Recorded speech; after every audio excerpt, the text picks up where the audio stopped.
बिस्मिल्लाहिर्रहमानिर्रहीम। अस्सलामु अलैकुम वरहमतुल्लाहि वबरकातुहू। नहमदुहू व नुसल्ली अला रसूलिहिल करीम। अम्मा बाद। जिन घरों में आयतल कुर्सी पढ़ी जाती है उस घर में क्या होता है? आयतल कुर्सी के फ़ज़ाइल व बरक़ात।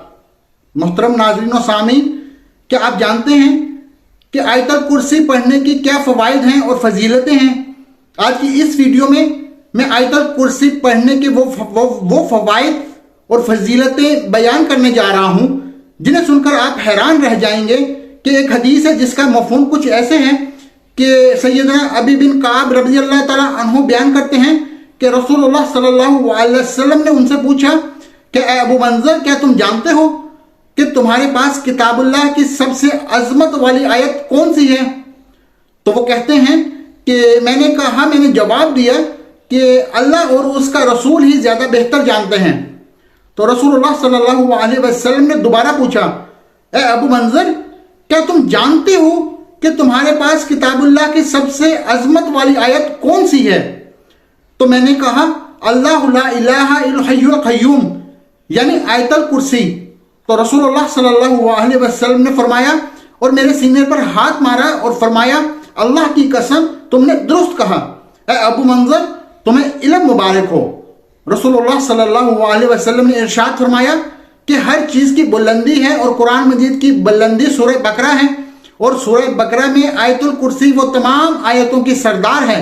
तो रसूलुल्लाह सल्लल्लाहु अलैहि वसल्लम ने इरशाद फरमाया कि अल्लाह रब्बुल आलमीन ने ये मुझे अर्श के ख़जानों में से अता फरमाई है। जब ये आयतुल कुर्सी नाज़िल हुई तो उसके प्रोटोकॉल के लिए 70,000 फरिश्ते नाज़िल हुए थे और ये इसमें आज़म है और उसे पढ़कर मांगे जाने वाली जो भी दुआ है अल्लाह रब्बुल आलमीन उसको रद्द नहीं फरमाते। तो दुआओं से पहले हमेशा आयतल कुर्सी का एहतमाम ज़रूर किया जाए। इसी तरह कुतुब अहादीस में उसकी फजीलत के हवाले से बहुत सारी अहादीस भी मौजूद हैं। हज़रत अली और मुर्तज़ा रज़ी अल्लाह तआला अन्हु मुर्तज़ा फरमाते हैं कि रसूलुल्लाह सल्लल्लाहु अलैहि वसल्लम ने इरशाद फरमाया कि जो शख्स सोने से पहले आयतल कुर्सी पढ़ ले तो वो पढ़ने वाला और उसके पड़ोसी और उसके आसपास के दूसरे घर वाले शैतान और चोरी से महफूज रहेंगे। और फरमाया कि जो शख्स फर्ज नमाज के बाद पढ़ेगा तो उसके और जन्नत के दरमियान सिर्फ मौत ही हायल होगी, यानी जो शख्स जैसे ही दुनिया में जाएगा सीधा जन्नत में दाखिल होगा। उम्मुल मोमिनीन हज़रत आयशा सिद्दीक़ा रज़ी अल्लाह तआला अन्हा बयान फरमाती हैं कि एक शख्स रसूलुल्लाह सल्लल्लाहु अलैहि वसल्लम के पास आया और उसने आकर शिकायत की कि हमारे घर के अंदर कोई बरकत नहीं है, हमारे खाने पीने में कोई बरकत नहीं है। तो आप सल्लल्लाहु अलैहि वसल्लम ने इरशाद फरमाया कि तुम अपने खाने पीने की अशिया के ऊपर आयतल कुर्सी पढ़ा करो, इससे तुम्हारे खाने में बरकत होगी। इसलिए घर से निकलते वक्त आयतल कुर्सी पढ़ने से फरिश्तों की हिफाजत में आ जाएगा। इसी तरह जब घर में दाखिल होते हो तो घर में दाखिल होते हुए आयतल कुर्सी पढ़ें तो अल्लाह पाक मोहताजी से महफूज रखते हैं, यानी वो शख्स किसी का मोहताज नहीं होगा, रिस्क में बरकत आ जाएगी। और जो वजू के बाद आयतल कुर्सी पढ़ेगा तो उसके कई सौ दर्जे बुलंद हो जाएंगे। रात को सोते वक्त अगर पढ़ेगा तो एक फरिश्ता सारी रात उस बंदे की हिफाजत करेगा। और इसी तरह उलमा कराम ये भी फरमाते हैं कि ये वो आयत है कि जिससे जादू, जिन्नात, नजर बद, तमाम चीज़ों से हिफाजत होती है। पुराने से पुराना जादू है तो आप 7 दिन में 313 मरतबा रोजाना आयतल कुर्सी पढ़ लें। जितना पुराना या सख्त जादू होगा उससे महफूज हो जाओगे। नजर बद की हिफाजत के लिए भी इसे पढ़ना मामूल बना लें। घर में खुद और अपने बच्चों को भी सिखाएं कि रात को सोने से कबल आयतल कुर्सी पढ़कर सोएं तो शैतान से महफूज रहेंगे और आपके घर के अंदर चोर दाखिल नहीं हो सकेंगे, यानी आपके माल और जान की हिफाजत की जाएगी।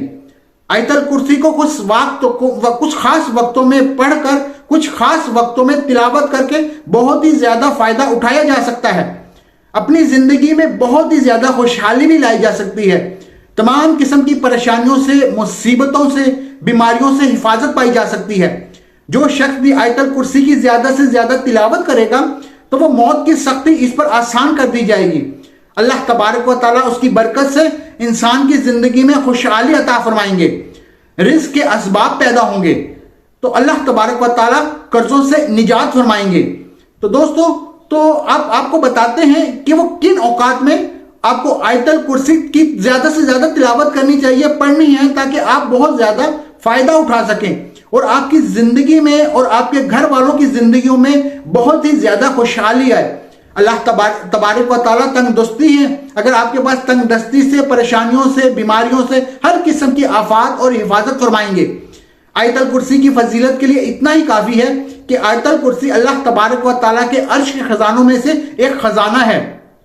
حضرت ابو ہریرہ رضی اللہ تعالیٰ عنہ سے روایت ہے کہ رسول اللہ صلی اللہ علیہ وسلم نے فرمایا کہ جو شخص بھی صبح سورہ فاتحہ اور آیت الکرسی اور سورہ مومن کی آیت نمبر 1 سے آیت نمبر 3 تک پڑھ لے تو وہ شام تک ناپسندیدہ اور تکلیف دہ کاموں سے، نقصان دہ چیزوں سے تو حفاظت میں رہے گا، ان تمام چیزوں سے، اور محفوظ رہے گا۔ اور اگر وہ شام کو پڑھ لے تو وہ صبح تک محفوظ رہے گا۔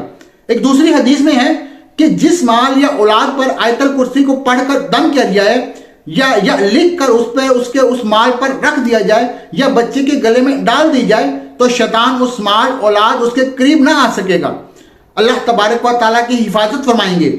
جمعہ کے دن تو عصر کی نماز کے بعد جو کوئی بھی خلوت میں یعنی اکیلے میں 70 مرتبہ آیت الکرسی پڑھے تو دل میں عجیب کیفیت پیدا ہوگی۔ اس حالت میں وہ انسان جو بھی دعا کرے گا تو اللہ تبارک و تعالیٰ اس کی تمام دعاؤں کو فی الفور قبول فرمائیں گے انشاءاللہ۔ آیت الکرسی کی جو شخص بھی 313 مرتبہ پڑھے گا اس کو بے شمار خیر حاصل ہوگی، بے شمار بھلائی حاصل ہوگی۔ اگر خدا نہ خواستہ دشمن سے پالا پڑ جائے اور 313 مرتبہ آیت الکرسی پڑھ لے تو اللہ ان انسان کو فتح نصیب فرمائیں گے، اس انسان کو غلبہ حاصل ہو جائے گا۔ جو شخص آیت الکرسی کو ہر نماز کے بعد اور صبح اور شام گھر میں آتے جاتے، داخل ہوتے وقت، رات کو لیٹتے وقت پڑھا کریں تو فقیر سے غنی ہو جائے گا اور بے گمان رزق ملے گا۔ یعنی دل میں بھی نہیں آیا ہوگا کہ مجھے اتنا رزق ملے گا۔ اللہ تبارک و تعالیٰ اس بندے کو اس انسان کو اتنی روزی عطا فرمائیں گے کہ اس کے رزق میں اتنی فراوانی ہوگی کہ چوری سے ہر انسان کی ہر چیز بھی چوری سے حفاظت ہوگی۔ کبھی بھی اس انسان کی کوئی چیز چوری نہیں ہو سکتی، رزق بڑھے گا، کبھی بھی فاقہ نہیں ہوگا، اور جہاں پر بھی ہے وہاں پر چور نہ آئے گا۔ تو مختصر الفاظ میں اگر یوں کہا جائے کہ آپ نے ہر فرض نماز کے بعد 1 مرتبہ آیت الکرسی پڑھنی ہے یا گھر سے نکلتے ہیں تو اس وقت بھی 1 مرتبہ پڑھنی ہے تاکہ 70,000 فرشتے آپ کی مغفرت کے لیے دعا کرتے رہیں، آپ کے درجات کو بلند ہونے کے لیے دعا کرتے رہیں۔ 70,000 فرشتے آپ کی حفاظت کریں گے۔ اور جب آپ گھر میں داخل ہوتے ہیں تو تنگ دستی کی وجہ سے فکر و فاقہ سے نجات کے لیے اس وقت 1 مرتبہ آیت الکرسی پڑھ لیا کریں، چاہے آپ کسی بھی ضرورت کے تحت کہیں بھی ہوں۔ جب گھر میں داخل ہوں تو اس وقت 1 مرتبہ آیت الکرسی پڑھ لیا کریں۔ اور جب وضو کرتے ہیں اور وضو کرنے کے بعد جو کوئی بھی انسان 1 مرتبہ آیت الکرسی پڑھتا ہے تو اللہ تبارک و تعالیٰ اس کے درجات کو بلند فرماتے ہیں۔ تو آپ کو ان چیزوں کو خیال میں، ان چیزوں کو ذہن میں رکھ کر آپ پڑھ لیا کریں۔ تو اس عمل کو کیجئے۔ اگر آپ آیت الکرسی کے عامل بننا چاہتے ہیں تو ہر جمعہ کو عصر کی نماز کے بعد اکیلے بیٹھ کر آپ نے 70 مرتبہ آیت الکرسی پڑھنی ہے اور اس کے بعد آپ نے دعائیں مانگنی ہیں، اور جو بھی دعائیں مانگیں گے انشاءاللہ اللہ تبارک و تعالیٰ ضرور قبول فرمائیں گے۔ دوستو جب بھی دعا مانگا کرو اللہ تعالیٰ سے یہ عمل کر کے تو خاص ذہن میں یہ سوچا کرو کہ میں یہ دعا اللہ پاک سے مانگ رہا ہوں، خالص دل سے مانگ رہا ہوں۔ اگر آپ کے دل میں ذرا برابر بھی کوئی گمان آ گیا نا کہ پتہ نہیں میری یہ دعا قبول ہوگی یا نہیں تو دوستو ایسی دعائیں قبول نہیں ہوتی۔ تو جب بھی اللہ پاک سے کوئی بھی کسی قسم کی بھی دعا مانگا کریں تو کوشش کیا کریں اور اس پہ پورا انحصار کیا کریں کہ میں جو کچھ اللہ سے مانگ رہا ہوں صرف مجھے وہ اللہ پاک نے ہی دینا ہے، اور ذرا برابر بھی گمان اس طرح کا نہ آئے آپ کے دل میں کہ پتہ نہیں میری یہ دعا قبول ہوگی یا نہیں، تو دوستو وہ دعائیں رد کر دی جاتی ہیں۔ ہمیشہ جو بھی مانگے اللہ تعالیٰ سے مانگے۔ دوستو امید ہے کہ آپ کو آج کی یہ ویڈیو بہت اچھی لگی ہوگی اور آپ اس کو صدقہ جاریہ کے طور پر اس ویڈیو کو شیئر بھی کریں گے۔ دوستو علم کی بات پھیلانا بھی ایک صدقہ جاریہ ہے، ہو سکتا ہے کہ آپ بھی اس زمرے میں آ جائیں کہ آپ اس ویڈیو کو پھیلائیں اور صدقہ جاریہ بننے کا سبب بن جائیں۔ دوستو اس ویڈیو کو زیادہ سے زیادہ شیئر کریں، ٹویٹر پہ، فیس بک پہ، جہاں کبھی ہو سکتا ہے آیت الکرسی کی فضیلت کو صدقہ جاریہ کے طور پر شیئر کریں۔ ہو سکتا ہے آپ کو اور انشاءاللہ اللہ پاک آپ کو بھی اس کا اجر ضرور دیں گے۔ انشاءاللہ پھر ملتے ہیں اگلی ویڈیو میں، تب تک کے لیے اللہ حافظ۔ السلام علیکم ورحمۃ اللہ وبرکاتہ۔